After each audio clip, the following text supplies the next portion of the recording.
Hello everybody, it is Tuesday, February 20th. I'm your host Sam, I'm joined by Darian. Hello. We've got a special guest, Shaun. Hiya. He's here too. You're right. You're listening to a round of games featuring Sam and Darian. That's us two. And Shaun. Mm-hmm. And Shaun. Yeah. I mean, With special guests. Yeah. Introduced me 5 seconds ago. Don't Now worry he's about gone. Got to push the point through. Yeah. One and done, Shaun. Yeah, that's me. Never One coming- pump jump. Right. Never coming back again. Oh well. Yeah. Right, so corrections for last week. None. We got everything right. Factual and otherwise. Yep, and other things. Yeah. Yep. It's weird how, like... Success. Did I say last week?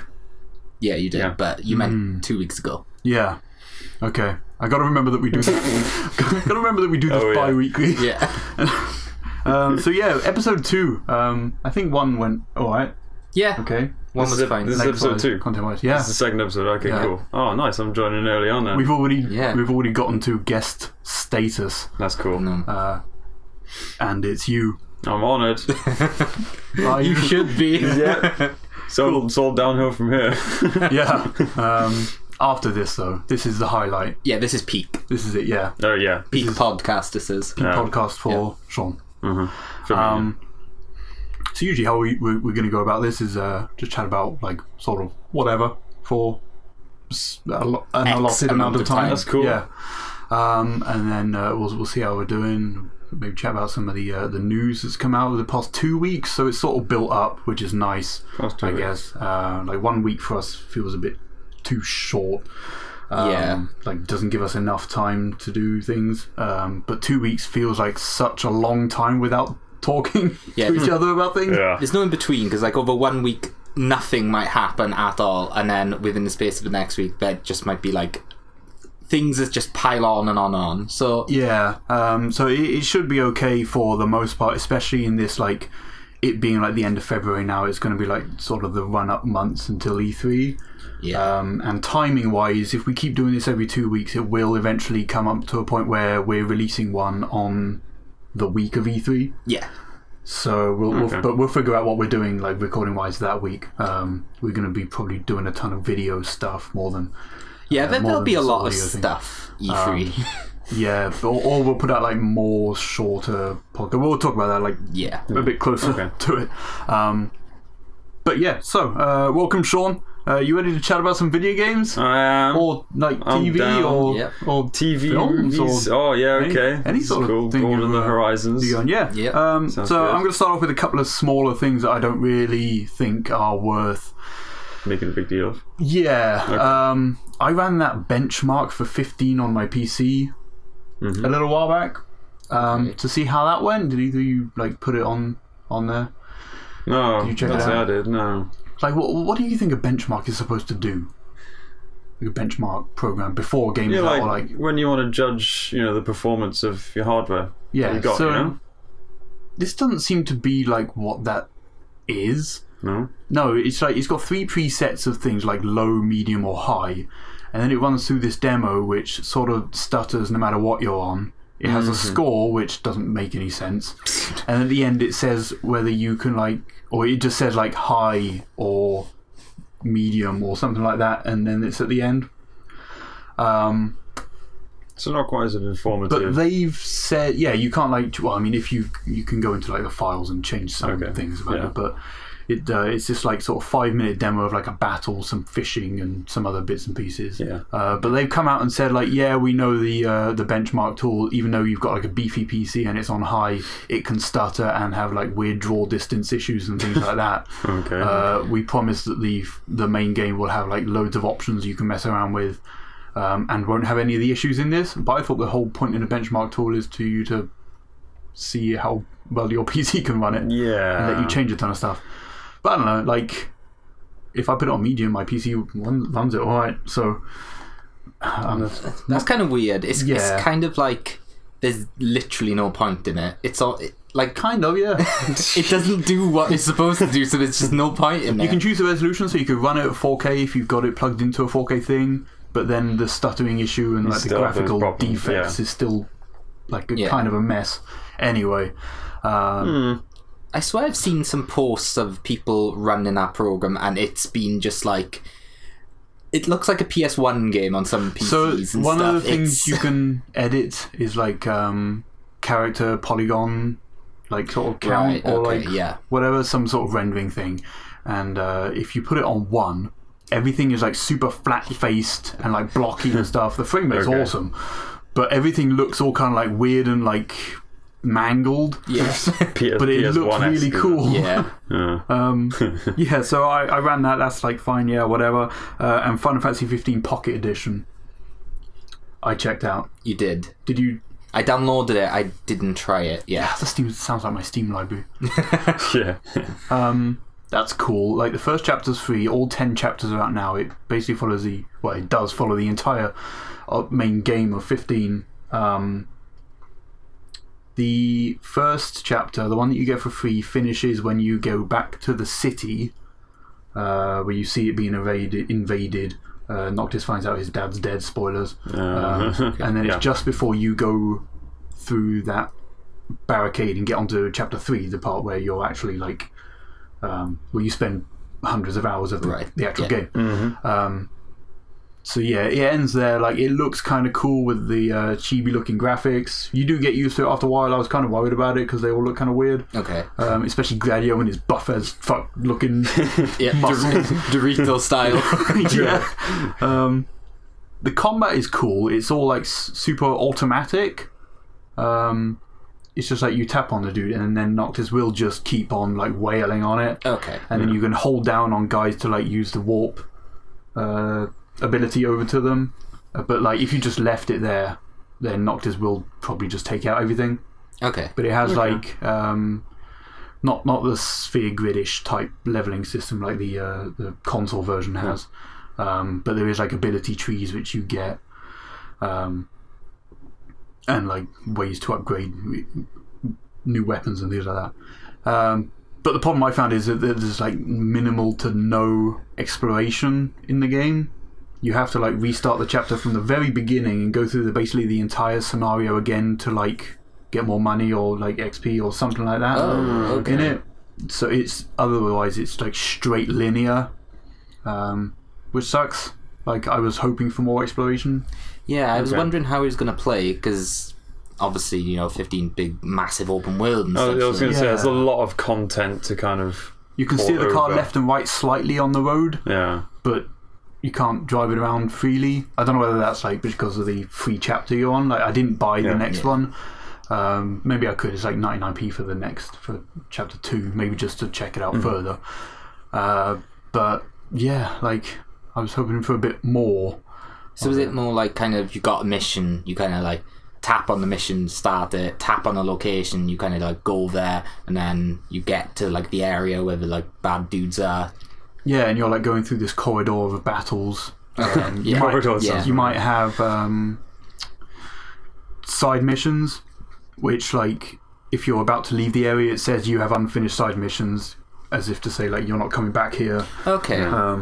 So when you get to Galdin Key, which like driving there, you recognise parts on the road, like where Hammerhead is, and then like a little bit further down. But when you start to drive around that corner, you know where that Zood bird is up on the top of the cliff next to that camp, all that looks familiar. But then when you come towards the shore, Galdin Key is like in a different place, and it just kind of like the road follows down and it goes there, and the layout of it is different as well, which kind of weirds me out. Considering like I've driven down that road like a few dozen times. But I mean, for them to put it on phones, I suppose maybe they have to do some restrictions. I guess they couldn't have a complete one-to-one translation. They must have had to. Yeah, but in terms of story and stuff, it is like that. That's pretty cool. Cutscenes look real cool in that like sort of looking graphics. A little angry Noctis looking at a newspaper is neat. But yeah, like I don't know, it's worth checking out for that first opening act. It being free and all. How much are the chapters? So you can buy all of them for like I think it's $20 or something like that. So it's like 15 quid. Or you can buy chapters 2 and 3 for 99p each, and then a pack for the remaining chapters, which is slightly less. And so you can buy them all piecemeal, like over time. But if you want to buy 4 onwards individually, it's like £4 something or £2 something. So it is obviously better to get them in bulk. But I don't know, like a special sale for Chapter 2 for £1. Like, I might check it out. I enjoy my time with it, but I don't know if I want to put more into it when like I can just play the game. Yeah, I'll put it on Xbox One, so I might as well just start again. Play it when I get next. So the other stuff, I suppose I should talk about my goals, like what I wanted to set for the podcast. So I've got a time of 2 weeks between podcasts. I want to get through my backlog of stuff. I want to finish some fucking games. Your entire backlog in 2 weeks. The ones that matter, or at least like try them so I can talk about them and then never think of them ever again. What kind of numbers are you thinking? How many games have you? So I got a 900 and something on Steam, but like most of those are trash. But we'll sort something out for that. Me and Dar have ideas for things. Okay. But I mean, we're looking at like Wii U, Wii, PS3, 4, Xbox. Oh, okay. Like tons of those. This goes back several generations. But like, I've definitely stopped playing something and decided like I'm not going to do this anymore. I'm going to delete it and like forget it. Okay.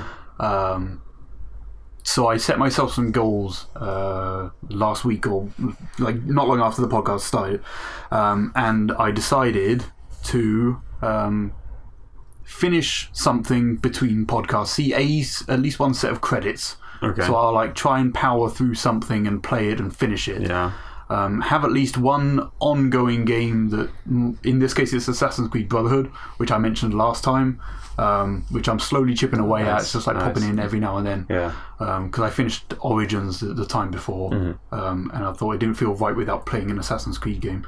So I'm playing Brotherhood now. Brotherhood. And, man, that game's it's a good choice. Cool. I suppose a correction for last time.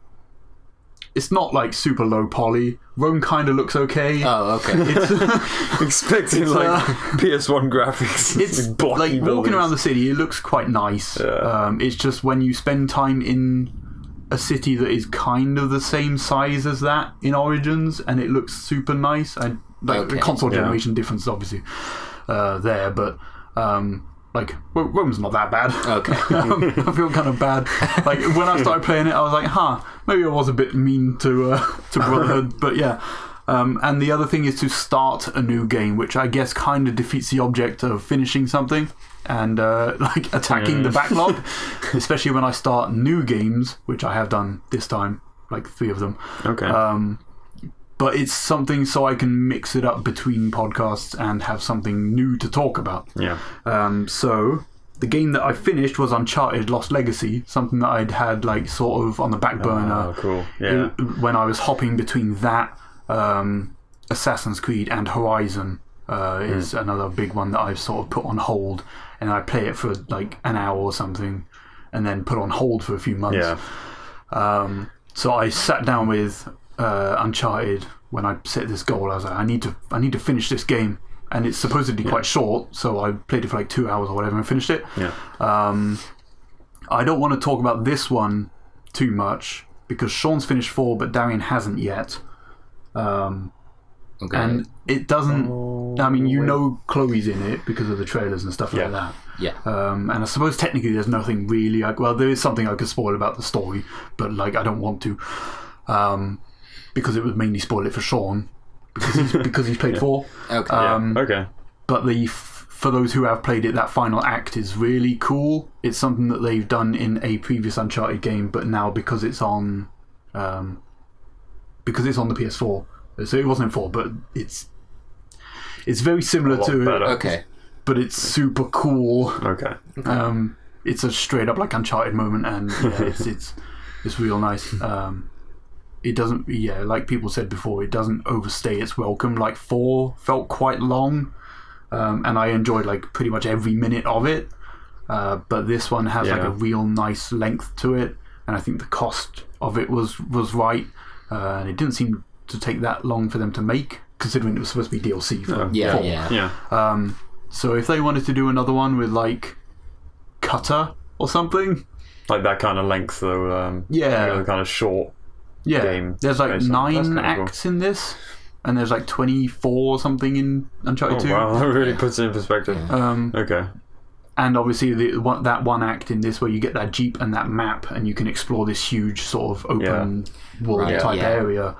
Like if they mix it up like on an open world Uncharted would be really cool. And some good fun. Some good dialogue as well. Yeah. I love stuff like that. Yeah, but there's like another one in this where you actually get a map that you can hit and you see what way you're facing and like what places you visited, and there's like a bunch of collectibles in there which unlock this bracelet which like beeps whenever you get close to a treasure.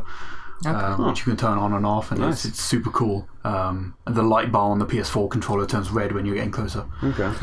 But yeah, like that game is super cool. I think it may have been higher on my Game of the Year list if I finished it. Higher than what it was. I can't remember what I put it at. I think I put it higher than Horizon, but I've hardly spent any time on that. Yeah. But yeah, like that would have been much loved on there. But yeah, that's super cool. Brotherhood, I've mentioned ongoing. The ones that I've started are Lego Marvel Superheroes 2. Those Marvel games are super cool, and that was the first one I jumped into in my I need to start a game list. And I'm enjoying that now. It's another original story like the first Superheroes one, not like Avengers where it follows films and uses sound clips. I think it's a different voice actor for Tony Stark, which is weird. Which I don't know, maybe it'll grow on me, but whatever. Star-Lord sounds kind of okay. Rocket Raccoon sounds like a mo. But yeah, so I don't know. That's another open world Lego game. Yeah, another Lego game. Another one. I don't really need to talk much about that. I'll see how I get on next time. I don't want to have too many ongoing, you know. The other one I started is Shadow of the Colossus, which I don't really want to talk too much about. That is a big throwback. What a game.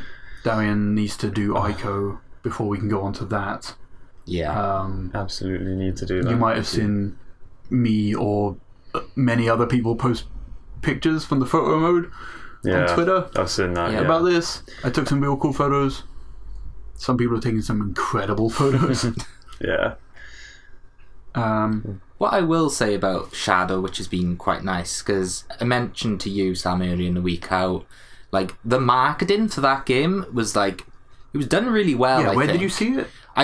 Like all over Twitch, like all the time there was adverts for it, right? Like obviously things like YouTube there was adverts, but I noticed there was a lot of Shadow of the Colossus stuff. Heck, on the way up to when me and my girlfriend did Comic-Con last week.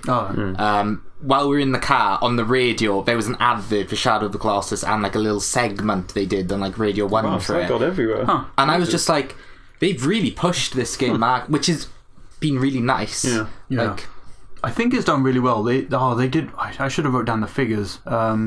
Basically, I can't remember if it was sales for the game are up like 2 or 3 times what they were on PS2 from like in the launch week.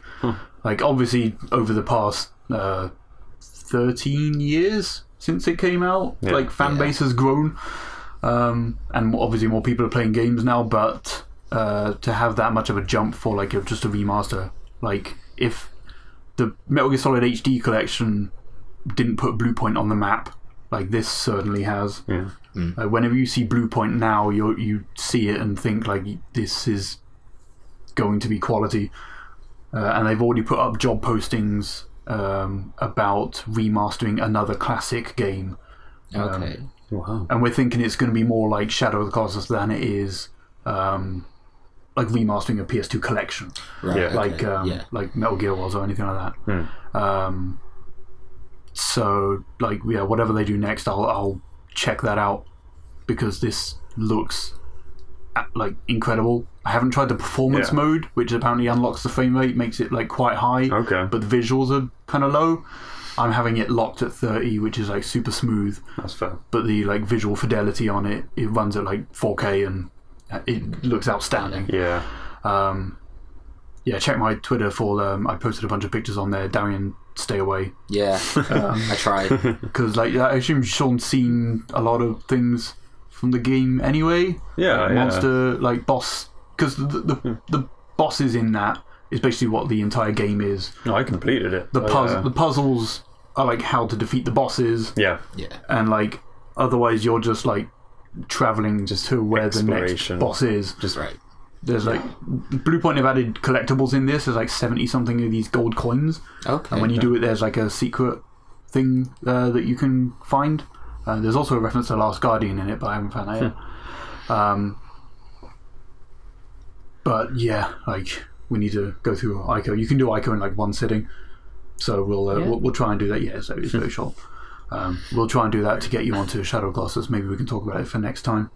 Yeah, but look forward to it. Like it's an outstanding game, and it gave me the what was it from last year when I played Zelda, and I was just kind of blown away by everything that was happening, every little thing I did. Yeah. And like this is giving me that feeling.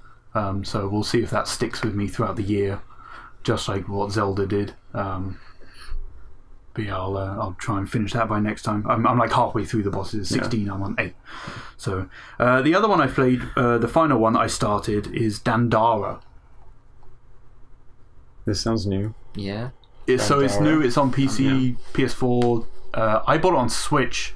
I saw someone started playing it, and I was like, huh. So I turned around, grabbed my Switch, and bought it. It's a roguelike. No, not a roguelike. It's a Metroidvania game. Okay. But you don't move. You jump between platforms. Okay. And actually, it's on Switch, so I might as well just get it and show you what's on here. I think someone just closed the door. Yep.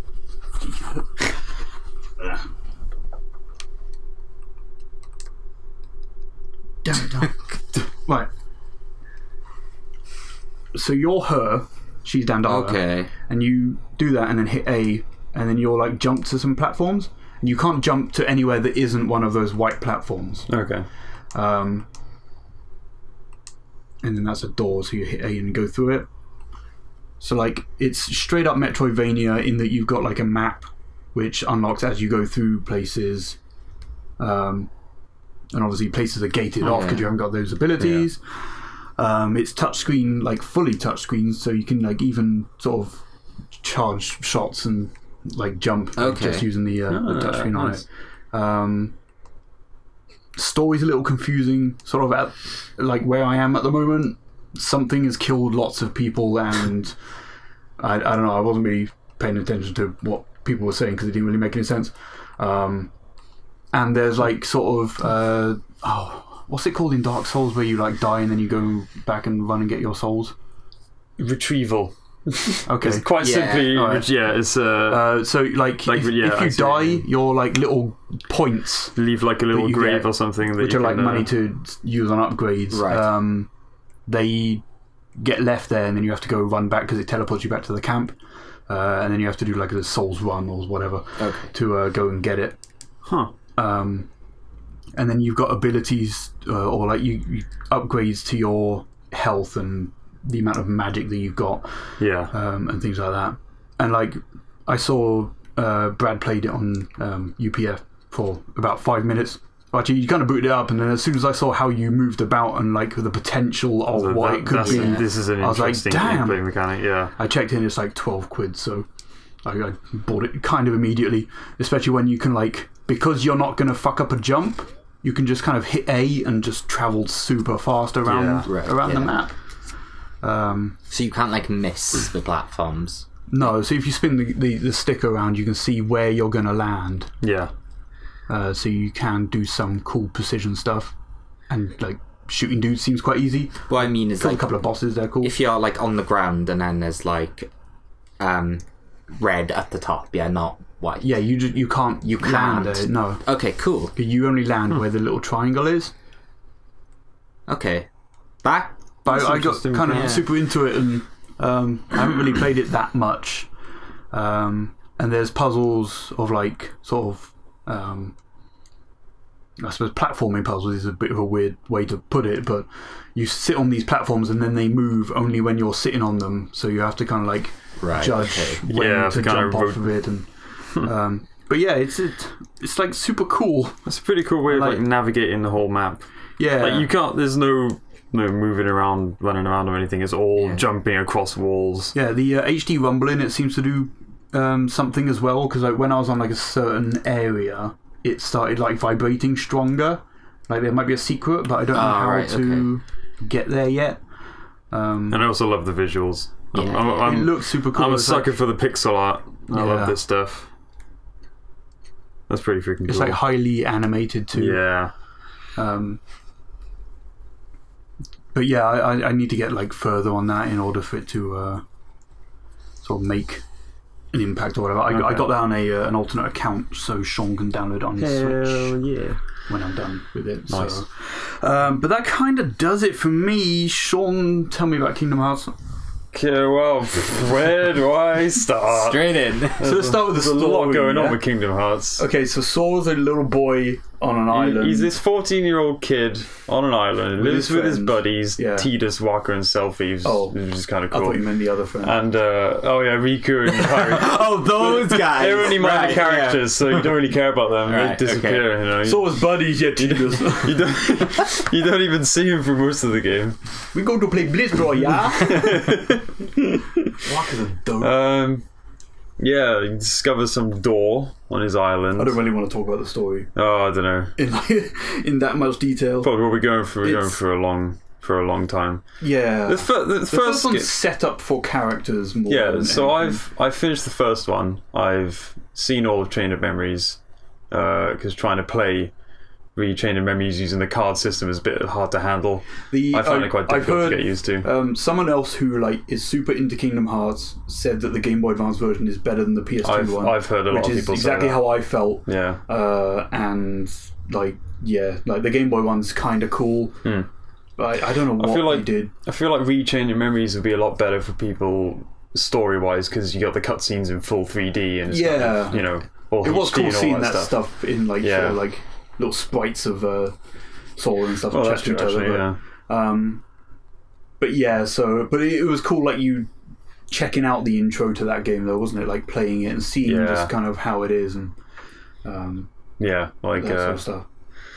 But I'm in Port Royale on the second one, so I'm like a little bit of way through it. You're about halfway through or so. Don't say any more because Damien hasn't started yet. Okay. Alright. No more spoilers. Yep. Yeah. But back to the first one. First one's really fun. I've 100% in it now. I've done all the optional boss fights. I haven't platinumed it now. What's left? So I got to do the trophy for completing it without changing equipment, which seems a bit. Go on the easiest difficulty. Yeah, go on the easiest one. Do that. Shouldn't be too bad. And then I'm assuming you get a trophy for completing it on proud mode, which I may or may not come back to after finishing all of them. Because did you do the one under 15 hours? No, I didn't do that as well. That's also what I got to do. Yeah, that was actually super easy to do. I did that on my first playthrough. Okay. Anyway, yeah. I think I completed about 45 hours. I think I got into it. That's not bad. Okay. Yeah, it's a fair amount of time. It's but weird how small that number feels like for a JRPG. Yeah, I mean, but you think of what kind of JRPG it is, and it's. I suppose so, yeah. I mean, stuff like Dark Souls and Xenoblade I put 120, 150 hours into easily. But then considering I've only done one playthrough of Kingdom Hearts, there's trophies that warrant multiple playthroughs and there's plenty of other content to get into it. Like getting the ultimate weapon, doing all the you got all boss fights and all that stuff. Keyboard. You got all the keyblades and you beat Sephiroth and you did all this other strong ass stuff, which is called synthesized all items. Synthesized all the items. Got the ultimate weapon. That was cool. Jesus. I feel like once when I did the last secret boss fight, I don't know how far I finished Kingdom Hearts 1. He's not going to play. He's not going to do that. It's the nobody.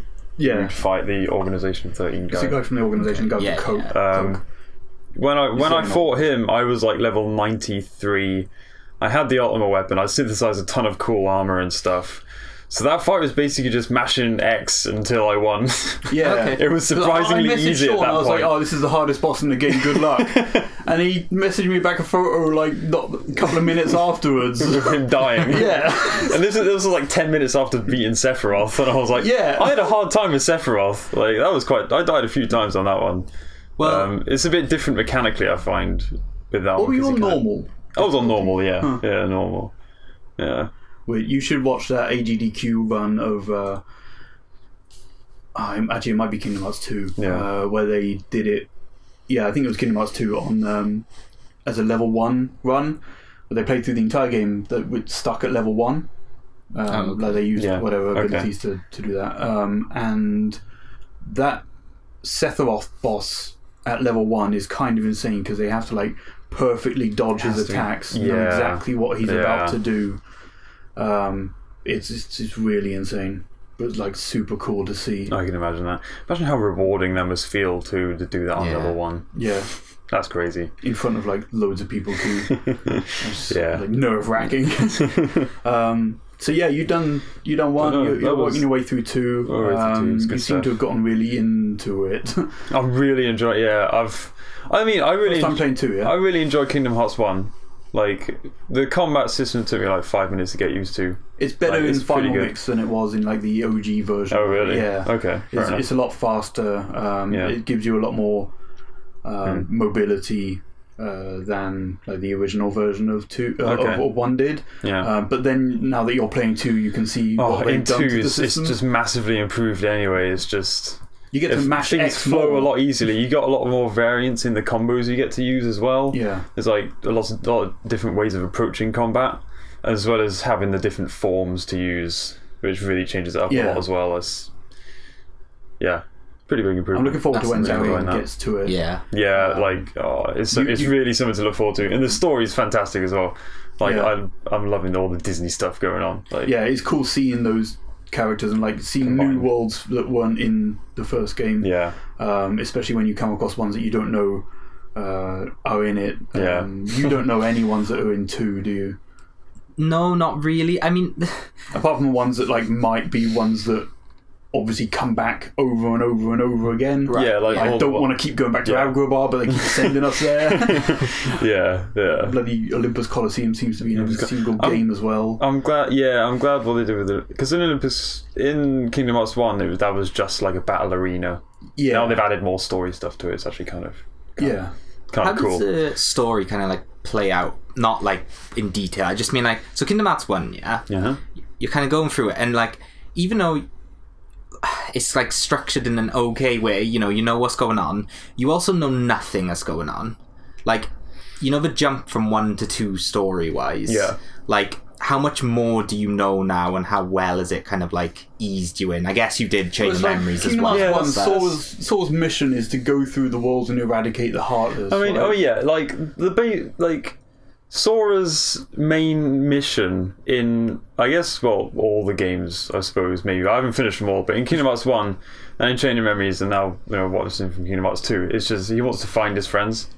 Because, at the start of Kingdom Hearts 1, to find the king. Riku and Kairi goes missing. He wants to find Riku and Kairi, and then Goofy and Donald want to find Mickey. Yeah. Like, that's the main thing. And then they get pulled into this whole saving the world kind of thing. Yeah. Like, that's the themes of 2 are similar to that. They're still trying to look for them. They're still trying to save all these worlds. There's just a lot more and characters. You do that by locking them. Yeah, they basically show up and there's like, I think actually one of the cutscenes in Kingdom Hearts 2, I think when he meets Hercules, he asked him what's going on, and Sora's like, it's like Heartless are out. Just chilling. Just taking care of Heartless again. He's like, really, sure. It's just now it's in different worlds. Yeah. He's just kind of nonchalant about it. Not to say like what happens in some of the worlds, but like the new ones do follow loosely on the film's I find story. That they've related a lot more to what goes on in their respective films rather than putting Sora into the world of that film or whatever.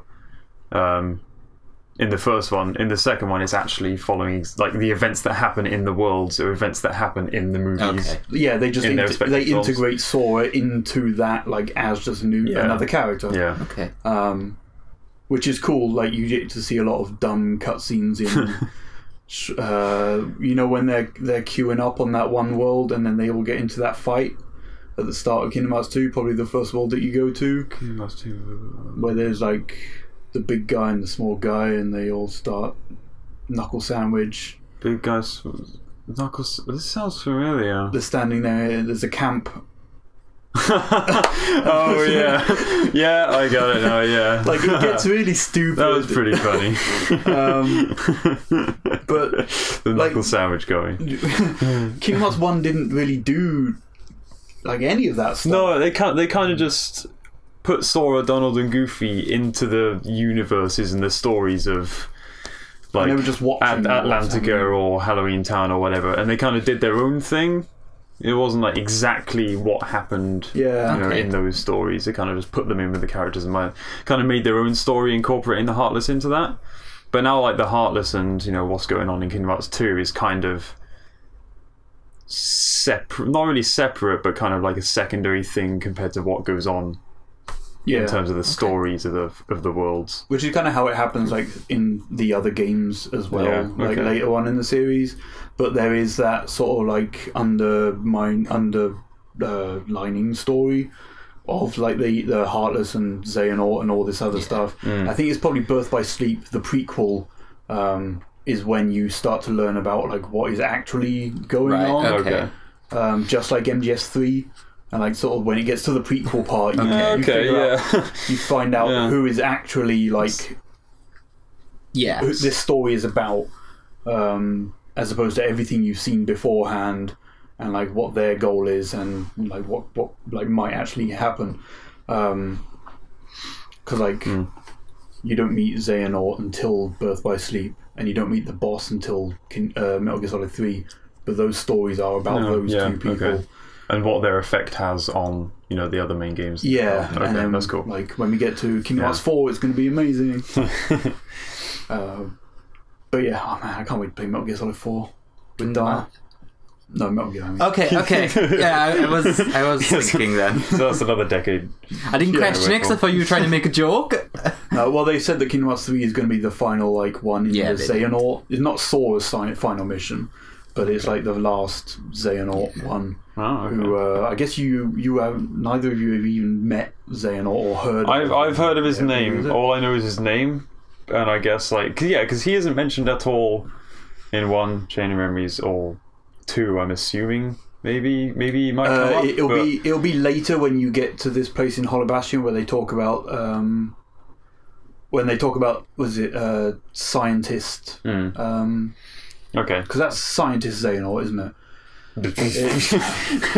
Too many characters. It gets super weird with like him and Ansem, and then when you find out about Birth by, maybe we'll come back to it. Yeah. It's weird, but the first one was all nice and straightforward with like Maleficent's got all these Disney villains. She's making the Heartless do bad things. She wants to get the princesses, get the power of darkness and take over all the worlds and all that. And this dude with the coat shows up. And then this Ansem guy turns up and he's kind of like, oh, he was the bad guy all along. And so, okay. He had like But I was getting his reports and he seemed like a really cool dude. And then you get like Ansem Report 5 or whatever, and then you find out he's the one who created the Heartless. And I was like, oh, okay, maybe he's really the bad guy. And Maleficent was just a fucking side character. Yeah. It's like the point in Kingdom Hearts 1 when Sora turns into a Heartless. That's the exact point where you're like, that was some good stuff.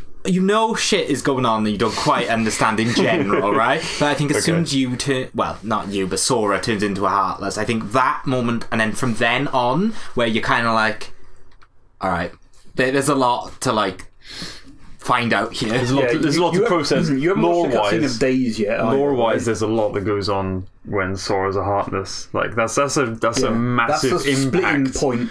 That's such a big impact on the entire overarching story. Yeah. Because like at that point, like the 358 over 2 days starts, and then that goes on all the way up until like through Chain of Memories. Those happen at the same time. Yeah. And then the intro bit to 2 is right after Days. When you're in because you see that pod from Chain of Memories. Yeah, I know stuff. But yeah, the whole bit with like Ansem and like. I mean, you don't know who Diz is yet. He looks familiar. He hasn't taken the mask off though, has he? No, like, he's. Has anyone called him by a different name yet? No, not yet. Right. But I have an inkling. I've got some. There's like these. What do you reckon? The Ansem reports in Kingdom Hearts 1. Yeah. And in Kingdom Hearts 2, there's also like similar kind of reports and stuff. I reckon he's the guy who writes those ones is Diz. That's who. Okay. Diz is. I think that's who he is. Okay. You might be right. Okay. Yeah, it's a whole bunch of like Xehanort loses his memory and changes his name Whoa, whoa! It's weird. It gets more confusing than. It's all up to interpretation. Yeah. So convoluted that there's multiple ways of experiencing it, interpreting it. Yeah. Fair enough. One more important question: is Donald still an arsehole? He's always been an arsehole. Yeah, still an arsehole. Okay, he's an arse hat. Damn Donald. Yeah. He was an arsehole in Kingdom Hearts 1. Oh yeah. A lovable arsehole, but still one anyway. Yeah. And also, Goofy's a lovely guy. Yeah. in Kingdom Hearts 1, what level were you when you killed Sephiroth? When I killed Sephiroth, I was about 90. How long did it take to grind to that? Because when I went... That's the thing. I've only been playing like 45 hours. And like, it doesn't feel like it was very long because I was always doing something. Okay. The most grindy part of the game is finding the rare items to synthesize, the ultimate weapon, synthesize everything. And like while I was doing that, I was like leveling up like a ton. Right. But it didn't feel like it was grinding massively. Because I think I finished the game at like level 60-ish, I think. Yeah. And I just did like a straight run through the story, not like side. Well, did the Winnie the Pooh stuff because that was awesome. Yeah, but I mainly just did the side stuff. Apart from that one with the main tree, that sucks. Yeah. Oh yeah, that took me a while. Yeah. Yeah. But, falling all the way down to the bottom. Oh, the bees. Yeah. Oh man, yeah, that was fun.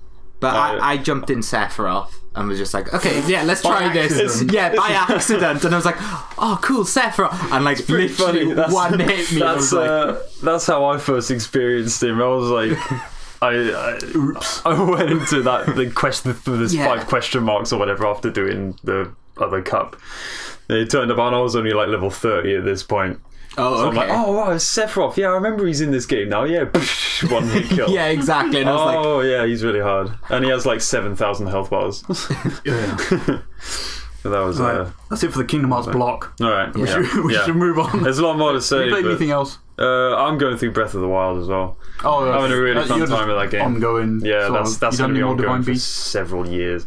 I've done the elephant, like Varuta, I think his name is the water dude. Yeah, okay, so that's where you were the last time. I've got the Zora. I told you. Zora's thing. I'm about to do Bird Var Meadow. I think that was the one I did next as well, Yeah. So okay, that's cool. Met with that. We've talked about how cool the dungeons are in that game, like sort of changing how they work and like going into the Divine Beasts and be able to control them through the map. How many Divine Beasts have you done? Pretty cool mechanic. Zero. Absolute zero. I played it on Wii U. Yeah, I played it on Wii U, and there were 2 points that made me stop playing it. And I'm sure, like, if you only have it on Wii U, it's absolutely fine. But I got off the Great Plateau, did some stuff in Kakariko. Yeah. Did the damn chicken mission, the Kaku mission. God damn it. That took me a little while to do as well. And then I went, like, on the field, got in a big fight. I had crazy frame rate drops. But that would have been before updates and stuff. And then I also went into one of the shrines, and it was a maze, and you had the ball and tilt controls. Oh yeah. And maybe it was just my Wii U pad, maybe, but it wouldn't. No matter what I did, it would not like register. Not play ball. Yeah. God damn. There was a part at the end where you have to like. Would you say you were tilted though? I hate you both. I was. There was like a part at the end of like the maze where you have to like move it fast and then flick it up so it does a little jump. It took me a few tries with that. First time. If you know, like you do that and then you'd flip it up. I know you guys can't see where I did, but just imagine me like tilting it, right? Every time I did that, instead of like going upwards, the calibration would make it go like side. It was. It was bad. When I was doing. Well, I've played most of this game in a car, like portable. Portable on the Switch. So. The gyro controls and all that kind of stuff gets kind of wacky when you're kind of driving around and turning and shit. So whenever I have one of those movie ball tilty maze things, it's just constantly rotating all the time, and I'm like, I can't direct it at all because I have to kind of move myself in the seat to make sure it stays in place while I'm tilting it, which is a bit annoying. You ever played it on the TV? Yeah, I was playing a bit last night on the TV actually. Yeah. Oh, cool.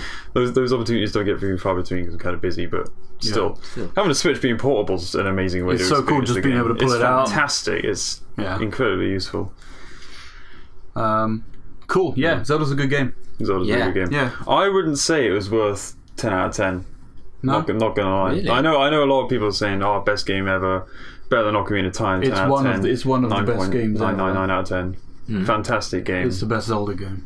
Yeah. It's the best game of last year. Yeah, it was. I agree with that. But yeah. Near very close second.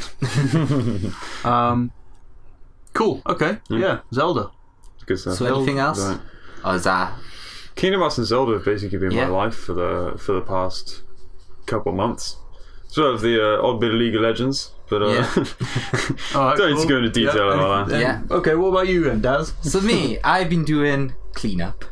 Oh, as okay, usual. yeah. But should I say my piece about Dragon Ball first? It won't take long. Yeah, sure. You do that first. Yeah. So after we recorded the last podcast, we recorded on Saturday. On Sunday, I jumped back in and played a couple more matches of. We're talking about Dragon Ball Z, Dragon Ball Fighters. Yeah. By the way, I played a couple more practice matches. I did the there's like a combo training thing in the practice mode. I did one for Goku and one for Vegeta. And the final combos on those are some like kind of insane button combos that you need to press. And then it reminded me why I don't really like fighting games. And then I did some more practice matches and was like, yeah, I think I'm okay.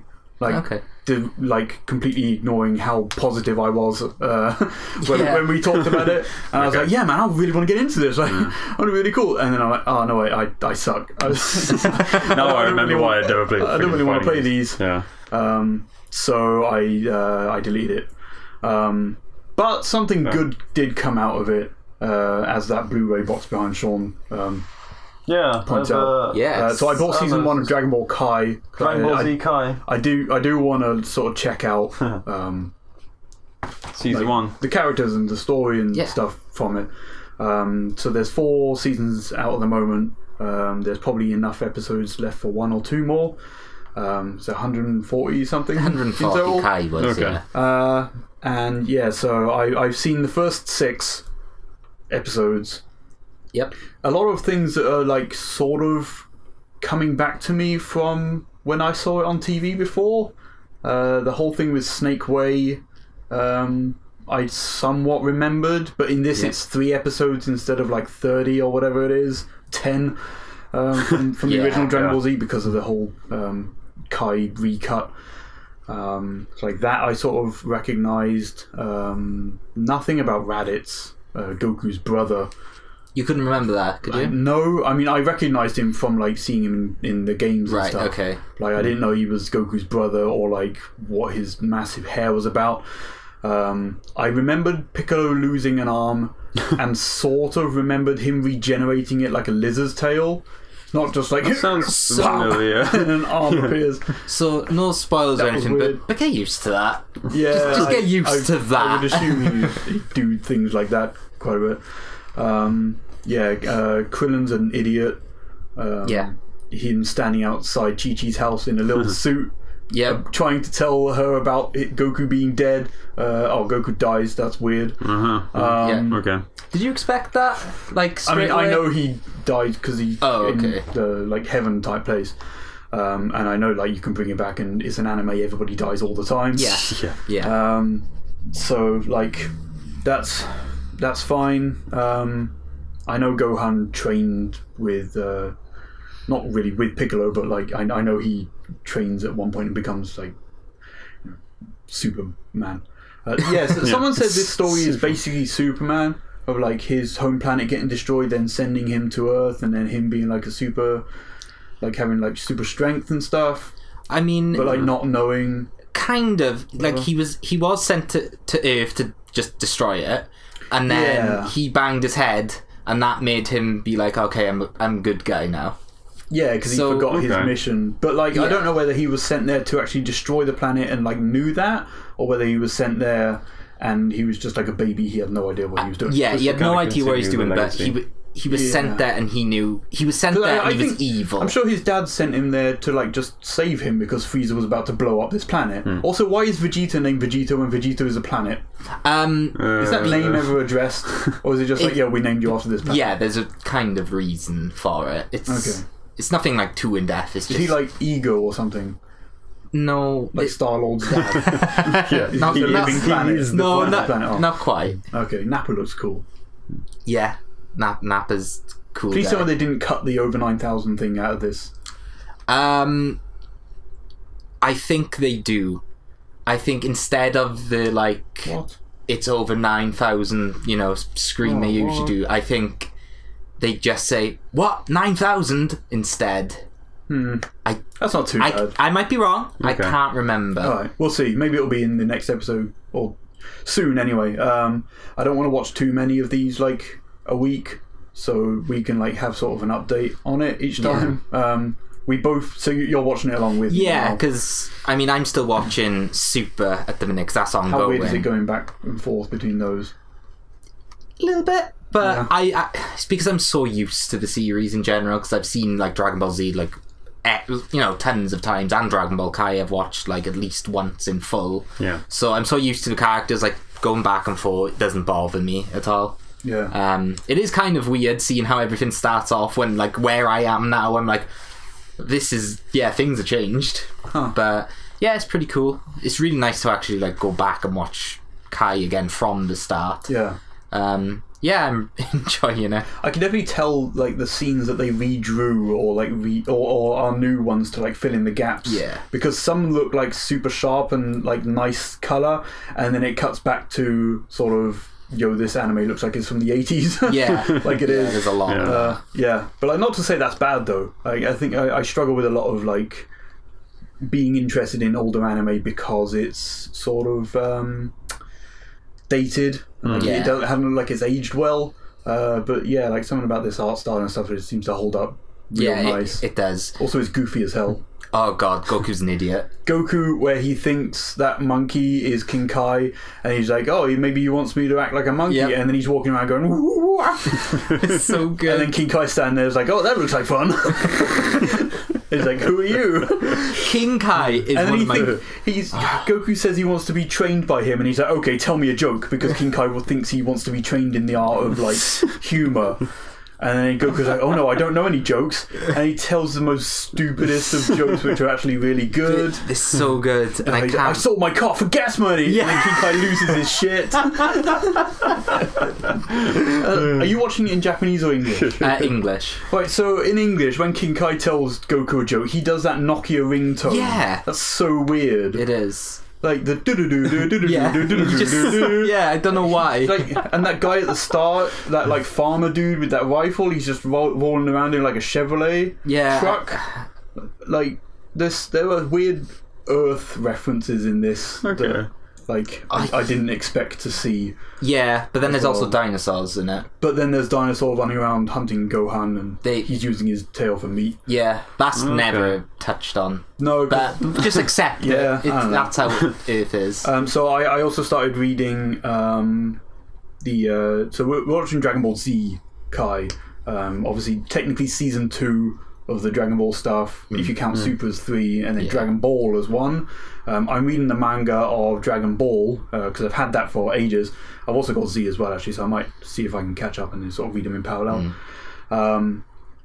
But like, so I'm reading stories about like Bulma going on the hunt for Dragon Balls with kid Goku. And there's at one point where Goku is naked. Yeah, there's a lot of that in Dragon Ball, at least. And not Z, just Dragon Ball. They don't censor out anything. As he's like sort of flying, kicking towards something, and it's like just there. Yeah. And the open. Whatever, that was kind of weird. Yeah, it's weird. Huh. But yeah, I don't know, Bulma in it seems cool. She has a shirt that says Bulma. Yeah. Bulma's awesome. Yeah, she showed Goku her little panties. Yeah, that was weird as well. And then Goku's like, why do I want to see your dirty panties? Yeah, he's an alright kid. I don't know. But yeah, so I probably won't play more of the game, but I'm gonna keep watching this dumb that's fair anime thing. Yeah. So you finished the story mode. Yeah, so first of all, before I get on to like Dragon Ball Fighters, Mario Odyssey, I've done it. Oh, okay. 100%. Yep, every single moon in the game, done. Okay. The last world, I will fully admit, I used a guide for some of it. The puzzles got stupid. You know, the ones where there's like photos and then like somewhere on a level is a moon when you ground pound that spot. Okay. One or two of those were like ridiculous. Yeah, they were dumb, really dumb. Like, even using a guide for one or two, it took me longer than it should have when using a guide. Not ages, but it's still like, I don't know. They got silly, but other than that, the challenging levels were really fun to do. That was a nice like up in difficulty. Okay, I enjoyed doing that. The last level. My god, you got 3 power moons to do now, and it was a really long, like, it went like a boss rush. It was just this really long level, and you would like cycle through all like the power-ups, kind of. So, well, not power-ups, you know, the creatures you can like capture and become. It's like the nuts and like bullet bills and like things like that. Okay. You would like go through each of those and like through the level. It was really hard. You had 1 life to do it in as well. And as soon as you died, you just have to start it again. It was tough, but it felt really rewarding when you did it. And then, you know, when you turn into like a little power thing and then you go across the rails. Oh yeah. It had like a big message that said thank you at the end. And then after getting 100%, you go to the Mushroom Kingdom and something cool happens. I won't spoil it, but yeah, I really enjoyed it. Well worth putting like all that time into. It definitely felt a bit of a grind event. Getting the coins was really easy to like buy the rest of the moons. Oh, okay. There was just... Did you just find a place where you could grind out coins? Yeah, okay. Just do it over again. It was super easy. I really enjoyed it. It's an incredible game. I don't know when I'll ever come back to it. It'll be future You don't need to, 100%. Yeah, true. Also when we continue recording it. Yeah. Because we need to do that. But Shaun, I highly recommend it. It's amazing. I think that'll probably be next. You've got my I got my copy card. Yes. Give that to Shaun. Yeah, exactly. I bought it digital, so. Cool. It's amazing. Nice. I had an amazing time with it. And the only other thing I've really been playing was Dragon Ball Fighters. I'm like still in deep with that. I love that game. Yeah. I finished the like there's 3 campaigns. So I finished the first one, which is like the super thing. Story's really dumb. The dialogue's dumb, but super fan servicey, which is fun. It's just like clones, and it's just like you move across a board and then one fight after another. You think the clones are the like sort of filler for just you need to do all these fights, or we need to pad out this story mode and give you stuff to beat up? Yeah, pretty much. It's pretty much that, yeah. And then like the characters are overtaken by mysterious waves. It's weird. I met Android 21, the other character. The new brand new character. She's super cool. I really want to unlock her. She's really fun, but turns out I'm gonna have to do the other 2 stories to unlock her. So I've still got some work to do before I unlock her, which is kind of frustrating. You don't unlock like her brown hair though, do you? No, you unlock her in like a Boo form. Yeah, I don't know anything about Boo or what he is or what that stuff is. So I still don't know why. I don't know. But she seems super cool. I'm looking forward to unlocking her. And other than that, I've just been grinding on her, like learning like combos and stuff. It's a lot of fun. I really like that game. Cool. It's really cool. Okay. Yeah. You like watch anything else? Anything like that? I mean, I watched Dragon Ball. Some more Super, and Kai obviously, but I've not really watched too much stuff either. Cool. Okay. All right. You want to jump straight into some sort of stuff that's happened over the past couple of weeks? I have a bunch of not news, but it's mostly rumours and leaks and stuff that's come out. Okay. I don't know like whether any of it is like credible or not. Some things have been confirmed by Eurogamer. They have like sources that are like, yeah, this is correct.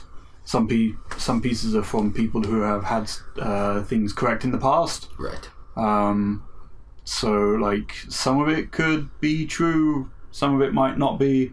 But whatever, it's fun to like get excited about things, whether they're like real or not. Yeah. So, you want to take a break first or go straight into it? Jump straight in. Yeah. Go for it. Okay. Right. So, rumor number 1. new Crash game coming out next year, 2019. Brand new Crash game by Vicarious Visions. Okay. And the game is coming to PC and Switch this year. The trilogy, the Insane trilogy. Yeah. That's the one that was confirmed by Eurogamer. So. Confirmed. Nice. Yeah. So look forward to playing Crash 1, 2, and 3 on Switch. That's pretty cool. Yeah. That seems like a really good game for Switch. Yeah. And to have a brand new one next year, which we probably see at PSX or maybe E3. Maybe E3. It'll be E3, I think. Yeah. We might not see much, but it'll be definitely proper announced at E3. Yeah. So that's cool. The other thing is from these same developers, which is what you've seen, Dar. Oh, yes. So Crash Bandicoot 1, 2, and 3 on PlayStation. Yeah. Their remakes are on sort of the same level as that Ratchet and Clank remake. Like that, those games look really nice. Yeah. They did a really good job of putting those up. Shaun, how do you feel about Spyro the Dragon 1, 2, and 3? Oh, I would very much like that. So it turns out that sounds cool. A Spyro trilogy might be coming to PS4 later this year, sort of around September time. It's going to be announced next month, but the same people in the same sort of level of quality as Crash Bandicoot. Yeah. I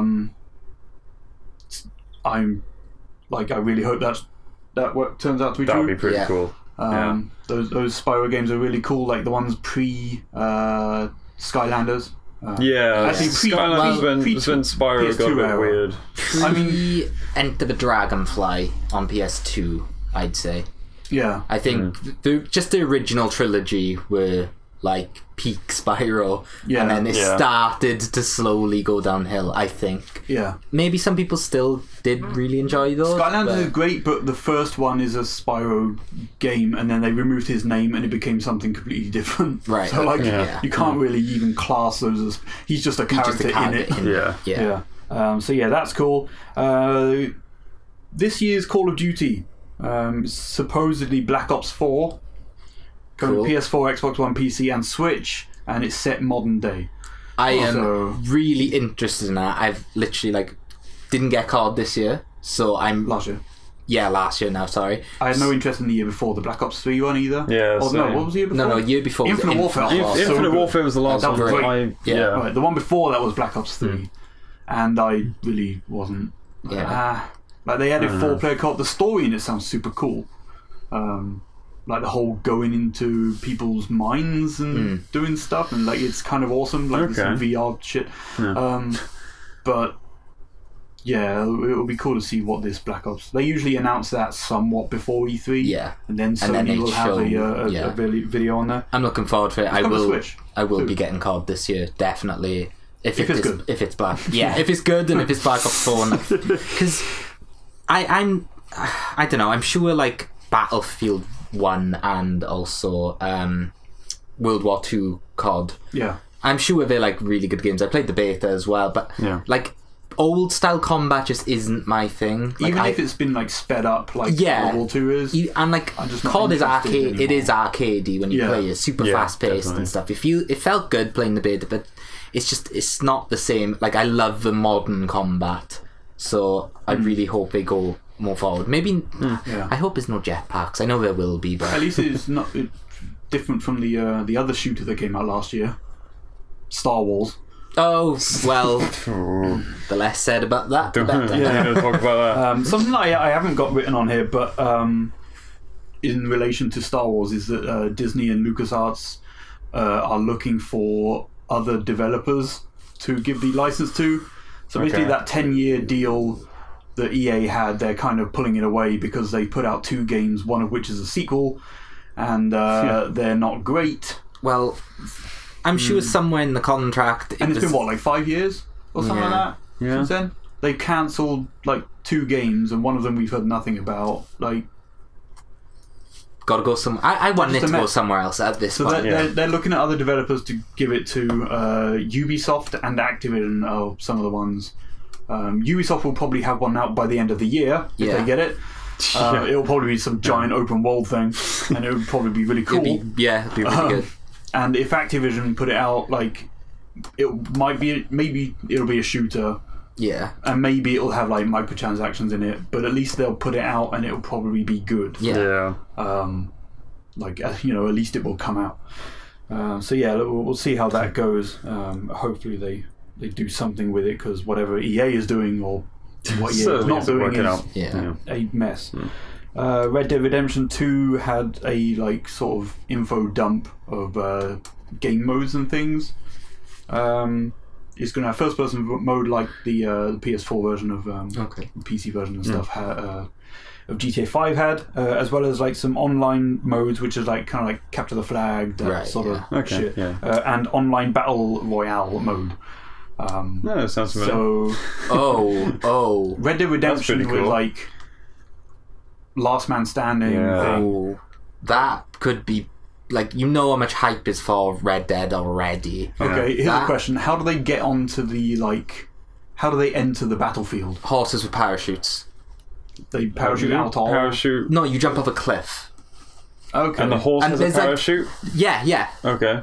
It's right, so there's like 100 horses all lined up on this giant cliff overseeing this big western town. And then they jump off? Yeah, they all jump off at the same time. Okay. And some horses fly. You can't die from like a train or something. Yeah, it'd be a train. You could just dive off of a train. Horses with parachutes sounds so much better. Come on, I'd play that. Okay, yeah, but like whatever that turns out, I mean, I really want that game. That's super cool. Yeah. It looks great. So 3 more things. Kingdom Hearts 3 still apparently 2018. There's a new trailer confirming some leaks that were shown earlier in the year. I don't know whether you've seen the trailer or what was announced. I've been trying to avoid some Kingdom Hearts 3 stuff just to avoid spoilers of like Birth by Sleep or Kingdom Hearts 2. Yeah. Just in case I'm kind of like... There hasn't really been... There's been like conversations with like people we recognise. Actually, there is a character in this trailer which does spoil something. Shit. What? I didn't pay enough attention. You know the world that's in it. Yeah. How good I know. I've seen I saw a bit of the Toy Story one. Yeah, which seems pretty cool. Toy Story show. Yeah. Monsters Inc. as well. That's okay, so there you go. Pretty cool. Yeah. Okay, I haven't seen that actual trailer, but I know it looks Monsters Inc. is in there. Yeah. Hanging from the doors as it's going through that, like, sort of, where all those doors are. Yeah. In the film, hanging on that as it's going around with all the rails and shit. That's kind of cool. Sully's fur looks super nice.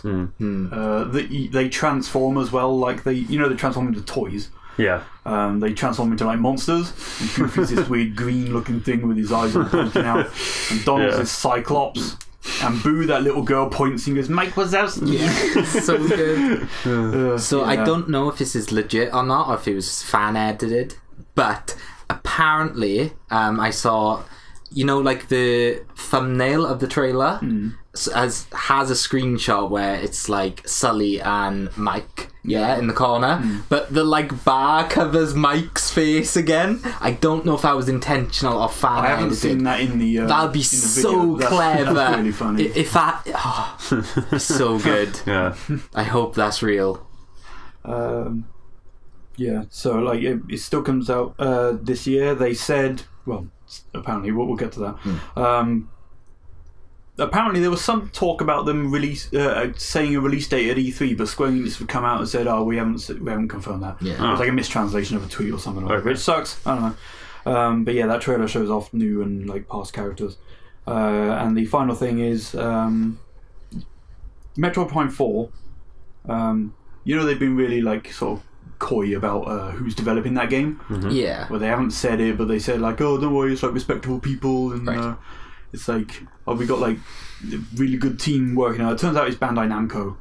Okay. They developed like a ton of they did the most recent Smash Brothers. They did Smash 4. Yeah. They helped out on like a couple of other first party Nintendo stuff. Yeah. They're just sort of like out there. Bandai Namco Singapore developed most of Metroid Prime 4. Their previous name was LucasArts Singapore, who were making Star Wars 1313.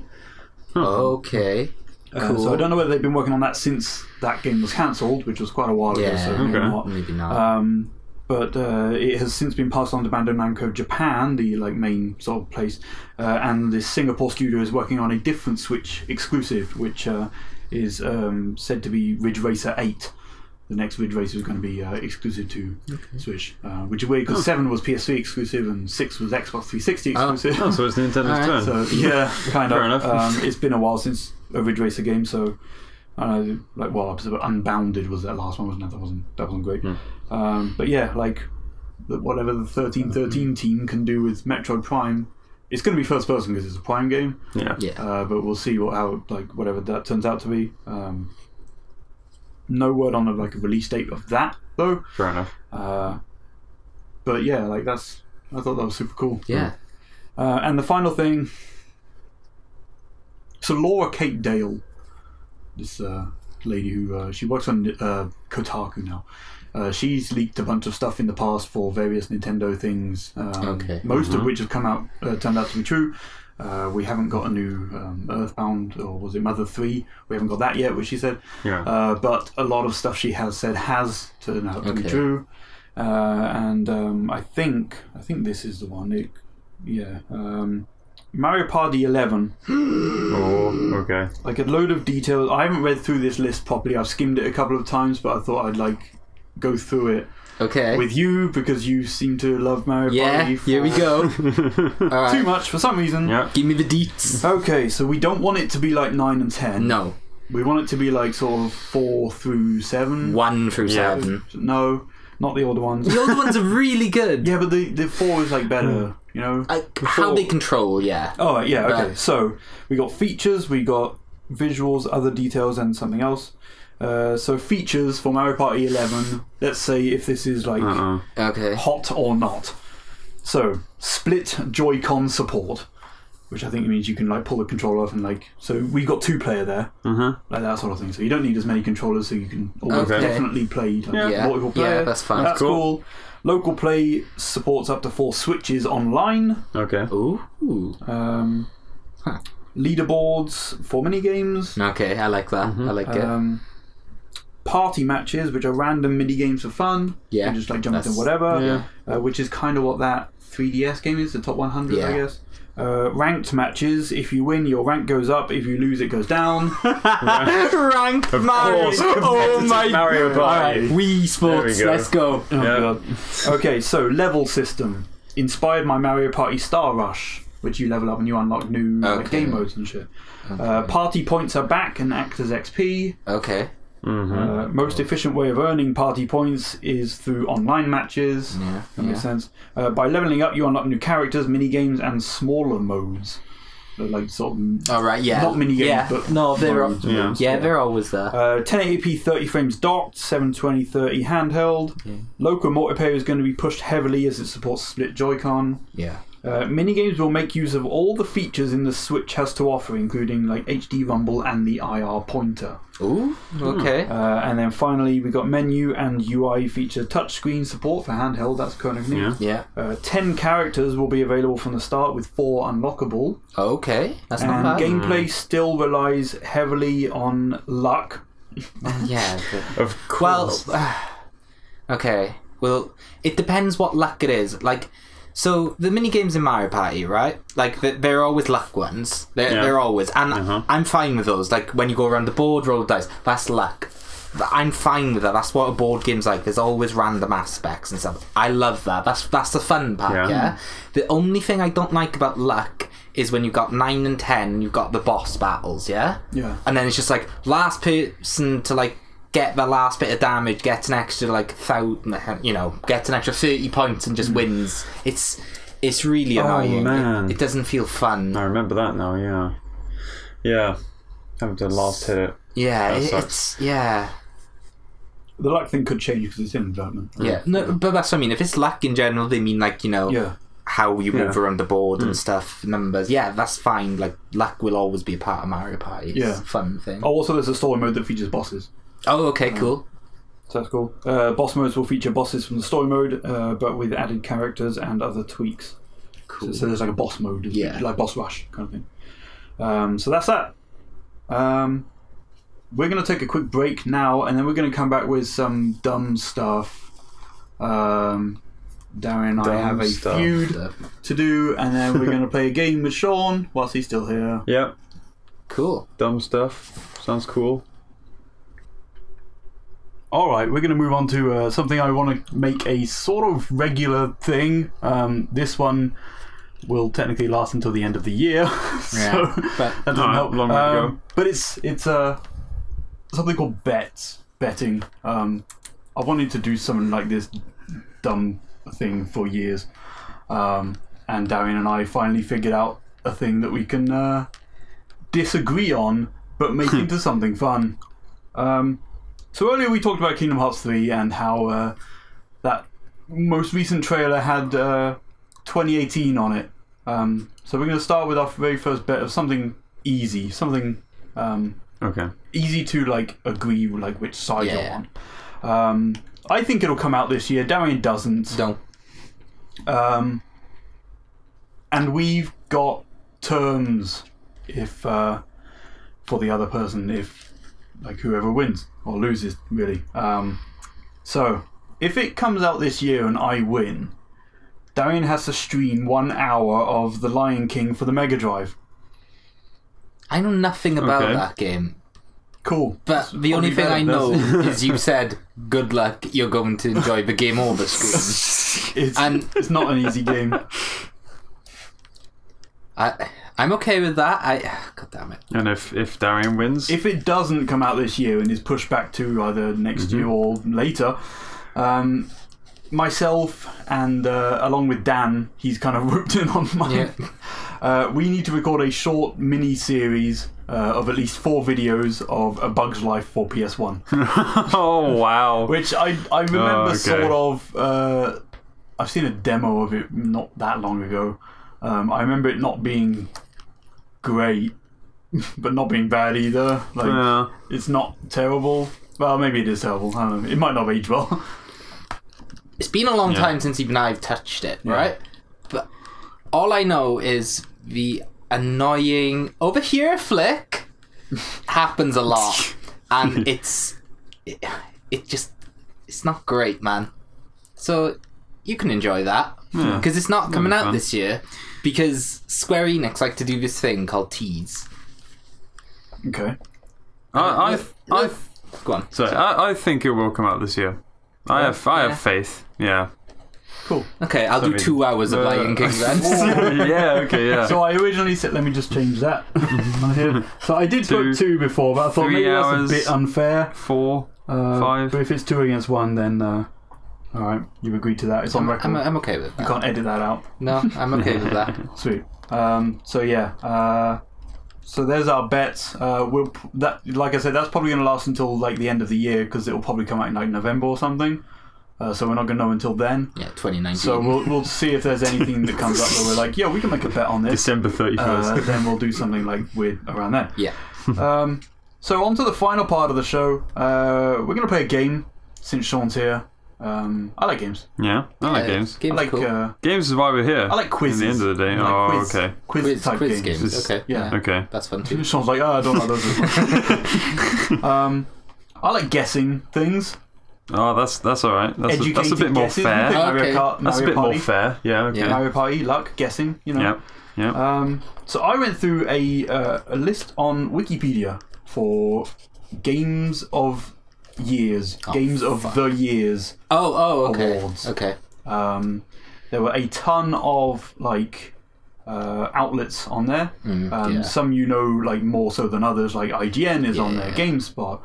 And then there's like other magazine ones or like some more foreign ones. I went across all of those for 30 of the more well-known people and added them all up. And I want to see if you can guess which one. I'm going to read them out in years, starting from 2010 going up until last year. And then you're going to see if you can figure out which game had the most number ones across all 30 of those outlets. And I removed some of the ones that are like super obscure PC game that like one person voted for. So I removed something like that. So you've obviously got something like, actually I'm not going to give you an example because it might win. So there's multiple ways you're going to earn points for this. You're going to get a point for guessing the correct game for number 1. And if you can guess that game's Metacritic score, you can get another one. Okay. Or do you want to do whoever's closest to that? Whoever's closest. It's a percentage, and it will obviously be high, so you should like. Yeah. There we go. Yeah. If you both get it, then like you both get a point. Okay. Okay. So it can end in a draw. Now, 1, 2, 3. 3 of these have the potential of getting 3 points because you can guess the 1, 2, and 3rd game. Okay. Which I'll give you a point for each one of those as well. Some of them have like a clear winner, and then the others might have like 2 votes on something and 3 votes on something else. So I couldn't really work out a 1, 2, and 3. Okay. So once we get started, you'll like see it immediately. So do you want to go 2010 upwards or 2017 backwards? 2010 upwards. Yeah. I think. Yeah. Yeah. Okay, so this is a 1, 2, and 3. So it's a potential of 4 points here. Okay. Okay. Yeah. So I'm going to read these games out for all of them in alphabetical order, so it makes more sense. Okay. Because then it doesn't like show sort of obvious answers. Right. Okay. It'll also be a nice trip down memory lanes for like what year games came out. Yeah. For them. Okay. So we've got Alan Wake, Assassin's Creed Brotherhood, Mass Effect 2, Monster Hunter Portable 3rd, Red Dead Redemption, StarCraft 2, or Super Mario Galaxy 2. And we have to get 1, 2, 3. 1, 2, and 3, yeah. Oh, shit. So like first, And second, the third, Metacritic yeah? of the first game, yeah. And only the Metacritic of whatever Of first. top, yeah, number 1. Okay, the okay, number okay. 1 game, yeah. Okay. Jesus Alan Wake, Christ. Assassin's Creed Brotherhood. You want to write these down? No. Monster Hunter Portable 3rd, Mass Effect 2, Red Dead Redemption, StarCraft 2, and Mario Galaxy 2. You reckon you got 4 points, is it done? No. Okay, so Alan Wake had 1 Game of the Year award. Assassin's Creed Brotherhood had 1 Game of the Year award. Monster Hunter 1. StarCraft 2 1. In 3rd place was Mario Galaxy 2 with 4. Shit. Okay. In 2nd place was Red Dead Redemption with 8. Shit. Got that, yeah. Mass Effect 2 had 10. Wow. Okay. How many points did you get for that one? 1 point. What one did you get right? Red Dead. Not in the right. I got the 3 games, but not in the right order. Okay. I got Red Dead second. Okay. That was it. So now that we know it's Mass Effect 2, what Metacritic score do you reckon that Well, I has? thought it was going to be Red Dead, Average. and I give it 94. Oh, okay. Do you want to do just one for Mass Effect now that you know? Like, Okay, yeah. we'll do it that way Yeah, because yeah. it's a bit more fair then. So Mass Effect 2, like what do you reckon that Metacritic score is for that? Okay. Okay. I'm going to say 97. 96. 95. Got you 2 get it, Sean. points. Yeah, nice. Yeah, boy. Ah! There we go. Having all 3 games but in the wrong order sucks. Yeah. Yeah. That's rough. What order did you have? I had Red Dead as number 1, Yeah. Galaxy as number 2, Yeah. and Mass Effect as number 3. Yeah, 10 places put Mass Effect 2 on the. I put Galaxy number 2 one. as first. Yeah? Yeah. Red Dead second and Brotherhood third. Well, I mean, it'd be a good choice. I don't know. Okay, 2011, another 4 points. Okay. Batman Arkham City. Dark Souls. The first one. Dead Space 2. Minecraft. Monster Hunter Tri-G. Portal 2. Skyrim. Skyward Sword. And Uncharted 3. Oh, there's a lot of good games there. Holy Okay. crap. Yeah. That was really rough. There's a lot of good games there. Yeah. And a lot of them, they all won Game of the Year awards, so they're all Yeah. But It's weird how it's been 7 years since Minecraft, but like that Minecraft was in like early access for years. I was going to say because 2011 wasn't Minecraft; it was way before that. But yeah, that was the official that was release. when it like was came it? out on 360 and whatever PC and stuff like that. Really? Did it come out at the same time on console and PC? Alright. I'm ready. Okay. Right. So should we do it the same way I did it before, or do you want to go for like your threes or? Do the same you did before, yeah. Go for all the all the ones that didn't win. All right, and then- alphabetical order. Well, actually, no, alphabetical order, but I'll skip the numbers. Okay, so Batman Arkham City got 1. Dark Souls got 1. Dead Space 2 got 1. Minecraft got 1. Monster Hunter got 1. Skyward Sword got 1. Okay. Wow. Okay. In third place, with 2, which is super close, Uncharted 3. Wow. Alright. Okay. In second place, with 6, is Portal 2. Okay. And in first place, with 12, is Skyrim. Oh, wow. Okay. Fair enough. 3 points? No Cool. points. Oh. I'm alright. Good. I had 2. I got Skyrim. I got Portal 2. I put Arkham over Uncharted. I didn't know. Oh, for number 3, is it? Yeah, Okay. it was between those How did two. you not think Skyrim was number 1, Sean? I don't know. I got It's Skyrim got like third. everywhere. Well, most places. The score for Skyrim. Yeah. But do you want to write it down first? So, like, you I don't already say had yours. it, Oh, yeah. okay. But So you don't say Yeah. yours, and then Sean's like, I'm going to piggyback off that. Well, I've written it down anyway. Right, Yeah. okay. What's yours? I had 98. 96 again. 94. Ah, Oh, wow. yes, I need another to point be- for me. Sean's like, I go for middling. I 98 is so high. That's really high. I need to not be as lenient to this. Okay, 2012. This is only a 2-point one. One for the Metacritic score and one for getting the top one. Okay. Okay? Mm-hmm. Animal Crossing New Leaf. Okay. Borderlands 2. Dishonored. Far Cry 3. Fez. Guild Wars 2. Halo 4. Journey. Mass Effect 3. The Walking Dead. That's Telltale's one. And XCOM Enemy Unknown. Holy shit. Another year of really good games. Yeah. There only being 1 point in this, 2 points in this round. It's because, like, the second place have the same amount of awards, you know? Yeah. Yeah. So I can't really say, like, well, yeah. No, yeah, that's fine. And third place, there are 3 of them which have the same amount. And then the rest of them have 1 point, so it's like... This one I've gone for it, took a shot. Yeah, same. Yeah? Okay, so, Animal Crossing New Leaf, 1. Borderlands 2, 1. Mm-hmm. Fez, 1. Guild Wars and Halo 4, both 1. And then in joint third place is Far Cry 3, which had 2. XCOM, which had 2. And Mass Effect, which had 2. In second place, The Walking Dead with 4. Dishonored with 4.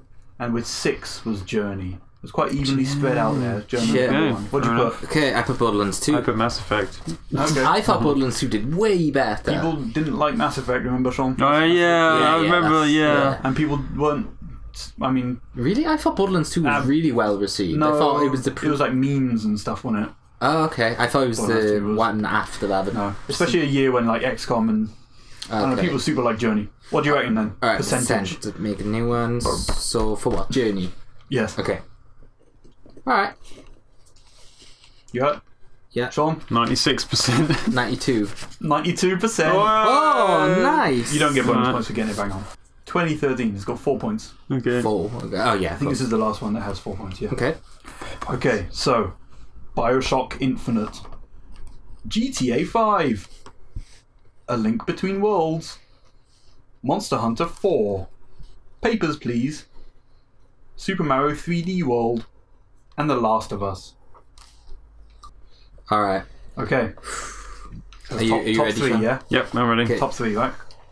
Link Between Worlds, 1. Monster Hunter, 1. Papers, Please, 1. Mario 3D World, 1. In third place, Bioshock Infinite with 2. Yep, cool. Yeah. GTA 5 with 7. Yeah. Fuck! And with 15 is The Last of Us. Really? I saw Sean cross something out Yeah. after I said The Last of Us. Really? Yeah. I thought 15. GTA would have done way better. I know Last of Us is a 7. masterpiece, but like, you know what GTA 5 is like. So you're saying GTA 5 is more of a masterpiece? I had No, GTA I 5 number 1 before Last of Us popped up. I thought GTA 5 did better with critics than The Last of Us would have. No. Like players, probably. Maybe, yeah. Yeah. Damn, Like okay. reviews and stuff, Last of Us blew it away. Okay. Alright, percentage. Dar? I'm changing that just to that. Okay, 97. 97. 95. This Fair is one enough. each. No, what? It's fine each. You said the No, Yeah, did you both could get say- points. Oh shit. Yeah. That doesn't work though. 'Cause you could say like you Right. could both say 2, and you both get a point because you're both closest. But then that doesn't make any difference, Yeah. does it? whether we get points or not. Ah, yeah, good point. It doesn't really matter. Fuck it. It's just symbolic at this point. Oh yeah. All right, 2014, a couple of years ago, the questionable year, as it were. This is the year the PS4 came out. Okay. The Xbox One. Bayonetta 2, Dark Souls 2. This is only a 2-pointer. Yeah, Bayonetta 2, Dark Souls 2, Destiny, Dragon Age Inquisition, Hearthstone, Mario Kart 8, Shadow of Mordor, and Smash Brothers for Wii U. Fuck. That's Bayonetta 2, Dark Souls 2, Destiny, Dragon Age Inquisition, Hearthstone, Mario Kart 8, Shadow of Mordor, Smash for Wii U. And it's only the one that won the most, so... Okay. Number 1, yeah. Okay. Okay? Yeah. So both Hearthstone and Smash for Wii U had 1 point. Okay. They're out. Yeah. Yeah. In third place, there are 3 of them, each with 2 points. That's Mario Kart 8, that's Dark Soul, no, that's Bayonetta 2, and that's Destiny. Fuck. Wow, okay. So 2, wait, I've got it written 2. Either way, Dark Souls 2 lost. I think it has 3 points, I can't remember. Okay.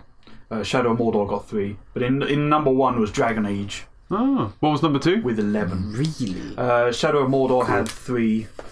And it was... Wait, no. I think Dark Souls 2 had 3 as well. Wait, it was only the first... It was only one. the first one. Yeah, 1, 2 and 3 didn't count on that one. Yeah. Only number 1. Yeah. Oh. Yeah. Never mind. For number 1, I had Destiny. I put Destiny as well. Okay. Yeah. So with that in mind, Dragon Age Inquisition, which had 11, by the way. Okay. What score do you reckon? I'm giving it 95. 90. 87. Wow. That's Probably the lowest. Yeah, Metacritic score. Damn. But like, 2014 was a weird year. Watch Dogs came out that year. Wow, I didn't even make it. Call of Duty Advanced Warfare came out that year. Yeah. Those were 2 of my favourite games of that year. Yeah, 2015. 2015, though, I'm going to go down upwards. Okay. Of the alphabet. Okay. Undertale. Okay. The Witcher 3. Okay. Super Mario Maker. Splatoon. Rocket League. Rise of the Tomb Raider. Metal Gear Solid 5. Fallout 4. And Bloodborne. Oh my god. 15 was a good year. Alright. Read them again. Bloodborne. Fallout 4. Yeah. MGS 5. Rise of the Tomb Raider. Rocket League. Splatoon 1. Super Mario Maker. The Witcher 3. And Undertale. This is for 2 points. 2 points. You know what? Number 1 and 2, is it? Number 1 and the one score. I Okay. thought you, Right, I don't know. Let's get rid of all this. There we go. That makes it much easier. Yeah, it kind of does, doesn't it? There we go. Done. Okay, so It's 2 points for me. alright. Okay, so Undertale had 1. Yeah. Splatoon had 1. Yeah. Rocket League had 1, which I think was GameSpot's. Yeah. Sean's dropped Tinkle, his pen. tinkle. Yeah. Right. Rise of the Tomb Raider had 1. Okay. Fallout 4 had 2. In third place, this would have been a 1, 2, and 3, but like Metal Gear Solid 5 and Mario Maker got 3 each. Okay. Yeah. Really? Mario Maker Giant did well? Bomb. Giant Bomb chose Mario Maker. Oh, cool, Yeah, cool, cool, I cool, don't know the cool. other ones are.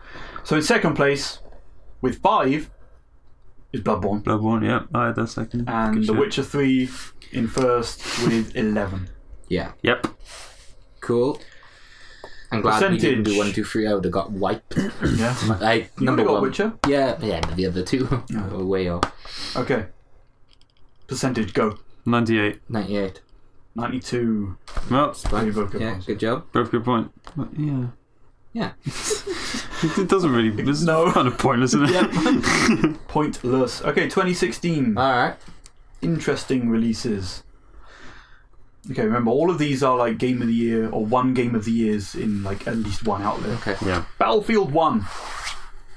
Dark Souls 3. Hitman. Inside. Overwatch. Pokemon Sun and Moon. The Last Guardian.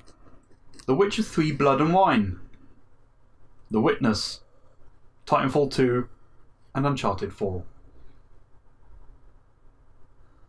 Is this a 1, 2, 3? No.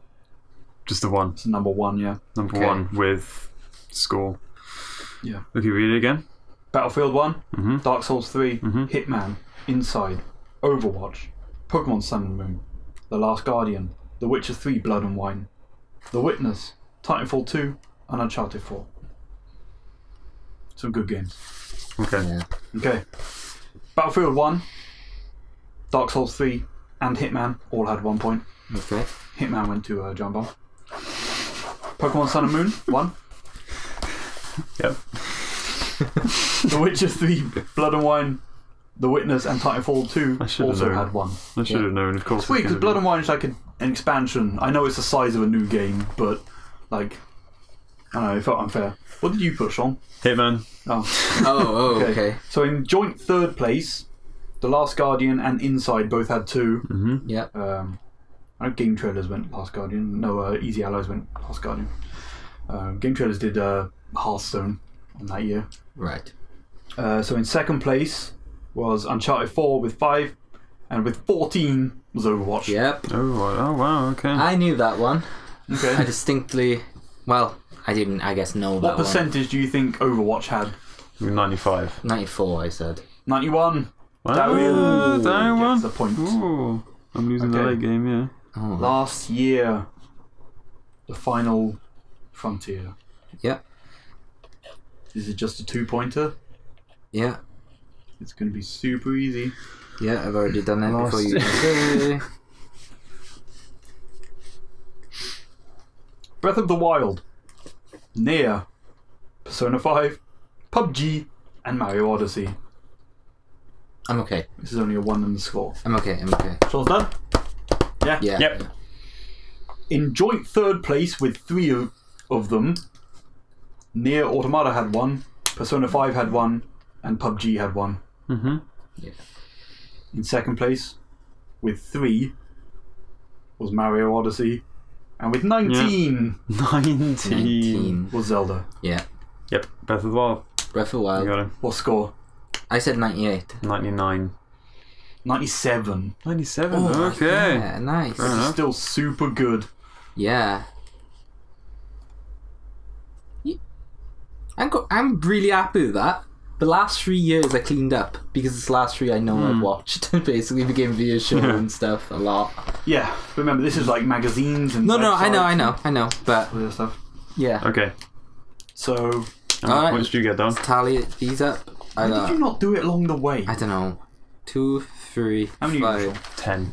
10 points. 10 points. You got to beat 10. 8, 10, 12. 12 points. Darren There you wins. Yeah, In dude. the first To be face-off. fair, to be fair, 4.67. I got it mainly because of the last 10. 3 years. The last 3 years was Yeah. a clean sweep. That was 6 points. I suppose, yeah. Yeah, that was. I could have I said got. Hitman. I was thinking of doing Yeah. the last 10 years, which I suppose would have given us an extra Yeah. 3. Yeah, But I but don't know. I kind of went No, on but- longer than I thought it would. Anyway. no, that's fine. But What do you get for 20? Oh, 2016 was Hitman for you, wasn't it? Hitman, I said, Yeah, that was Overwatch. I should have put Overwatch. I was thinking Overwatch, but then I Overwatch remembered Hitman. no, it's pretty weird. Yeah, well, I wonder Yeah. why you do that. I think. Yeah. Yeah. 2016 had a fair lineup, but Overwatch cleaned up that year. They Yeah. won, like everything. Yeah.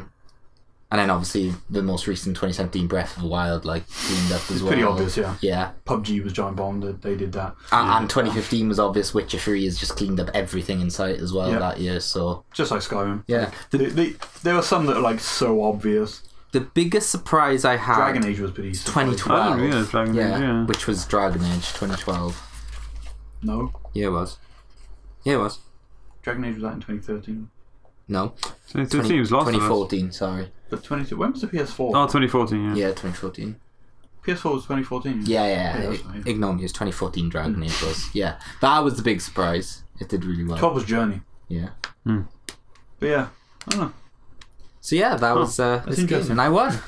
Yeah. Yeah, There We're you go. going to win Darren- a chicken dinner. damn straight. That was one of the first face-off. The one FaceTime. We'll leave the quiz questions for next time. Yeah. I think. Although it won't take long. Do you want to do those now? I will do it So we- next time. yeah, I think. yeah. We've got like a year's worth of those Yeah. things, so yeah, we'll leave those since we had this. thing on. So thanks for joining, Shaun. Yeah, that's alright. It's always a fun time. That's fun. Oh, yeah. It's first time on. It's, First time on episode 2. Always a fun time. I love been doing this for a few years now. So yeah, pleasure to have you here talking on the video. Yeah, the next time it coincides with you being here, I do like being video. We'll make some progress on some games, and maybe we'll start an hour by then or something. Yeah, start right down with to finish a few more Kingdom Hearts. Yeah, we'll that shit. We're gonna watch Chain of Memories. That's cool. Get started on 2. Yeah. Me and Shaun are like at the same point in 2, so okay, cool. We'll see how that goes, because there's still a bunch of stuff that I haven't done yet, the later games. So yeah, but yeah, I would have finished Shadow of Colossus by then too. So we'll see what fun new game I get started on next time. Oh yeah, it's not going to be Valkyria Revolution, that's for sure. I did play some more Valkyria Chronicles actually. It was like I haven't played that in a while. Yeah, it's really cool. Got kind of cool. Yeah, I did some skirmishes. Neat. Anyway, so thanks everyone for watching, listening, watching. No, both. Experiencing. It's true. We put this up on YouTube, which is Xandiarr XDR on YouTube. It's also good. No, it's just Xandiarr on YouTube. Xandiarr. What is it? Yeah, on YouTube it's just Xandiarr. My Twitter's. It's only been a year. Yeah, it'll be on YouTube on Xandiarr. If you want to follow us on Twitter, mine is Xandiarr XDR. There you go. That's right. Yeah. Isn't it? Yeah. That's I'm Axlums on Twitter. If you guys want to follow Shaun as well, what's yours? I can't remember my Twitter handle. I want to say I think it's just Shaun_Barker. Yeah, that's right. It's just your name. It's just my name. Yeah.